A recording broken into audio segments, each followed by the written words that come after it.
A aula de número 2, nós vamos tratar do trabalho do historiador.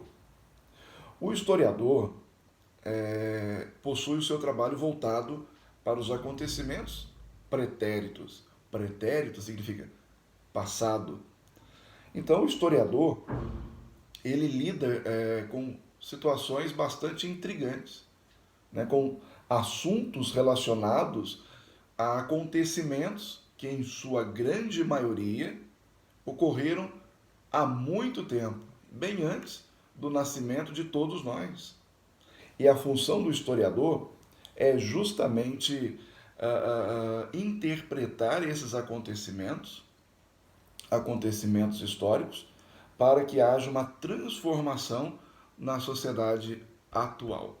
Então, o historiador lida com acontecimentos do passado no sentido de transformar o presente, interpretar o passado e transformar o presente.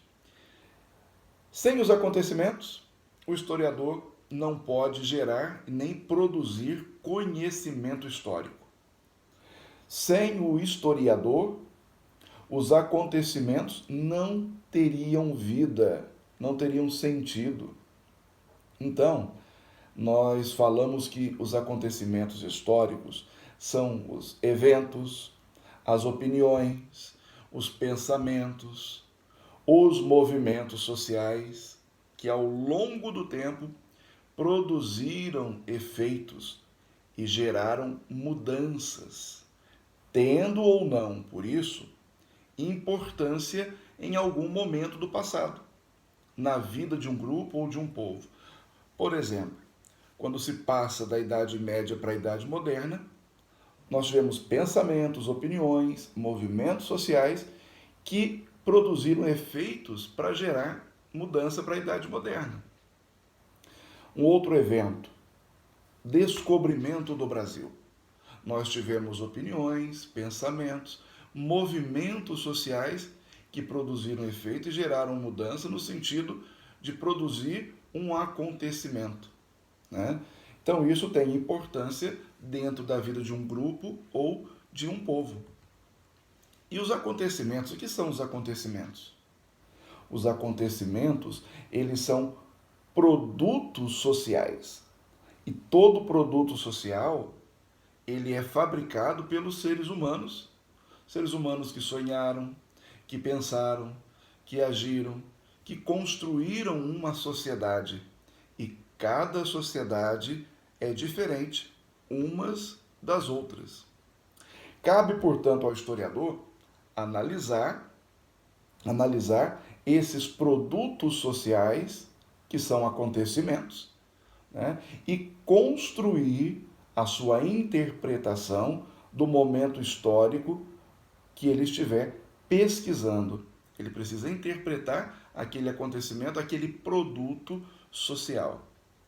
Assim, o historiador escolhe, de acordo com a finalidade da pesquisa, os aspectos que ele vai estudar, as fontes que ele vai analisar. E o que são fontes históricas? Fontes históricas são os vestígios deixados pelas sociedades ao longo do tempo, né? Fontes históricas podem ser bibliográficas, né? Podem ser orais, escritas, enfim, objetos são fontes históricas. Um garfo, uma faca, um utensílio são fontes históricas.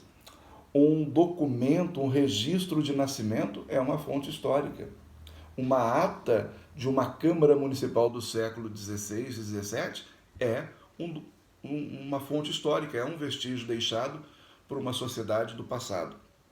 Portanto, o historiador, ele busca as fontes históricas que ele pretende estudar, que ele pretende pesquisar, né? E ele julga as mais importantes para a pesquisa dele. Então, o historiador, como se fosse um detetive, ele analisa os acontecimentos com base em quê? Com base nas fontes históricas. Ele aceita ou recusa interpretações já existentes. Então, com o tempo, as interpretações podem sofrer mudança. Por exemplo, descobrimento do Brasil. Até um determinado tempo, achou-se que era descobrimento porque as embarcações tinham se perdido no Oceano Atlântico. Com o passar do tempo, com novas análises historiográficas, percebemos que não foi um acontecimento por acaso, que os portugueses planejavam estar aqui no Brasil e colonizar o Brasil. Então, o historiador colhe depoimentos e chega a uma conclusão dentro da sua pesquisa. Esse é o trabalho do historiador.